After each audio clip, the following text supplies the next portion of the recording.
రైతు సోదరులకు నమస్కారం. ఇక్కడ చూపించే మాలిక్యూల్ వచ్చేసి లాంబ్డా సెల్ 35% ఎసి రూపంలో ఉన్న మాలిక్యూల్.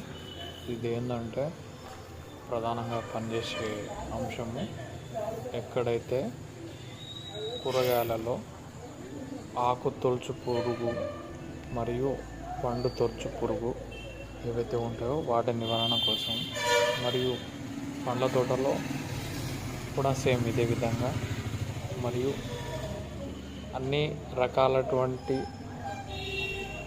మొక్కలలో వ్యవసాయ జాతికి సంబంధించినటువంటి వరి నుంచి మొదలు పెట్టుకొని అన్ని రకాల వాటిలో ఏదైతే ఈ ఆకులు తినే పురుగు, కాయలు తినే పురుగు, కాండం తినే పురుగు ఏదైతే వస్తుందో దాని నివారణ కోసం దీన్ని వాడడం జరుగుతుంది. 1 ml to 2 ml లీటర్ చొప్పున పిచికారీ చేసుకోవాలి.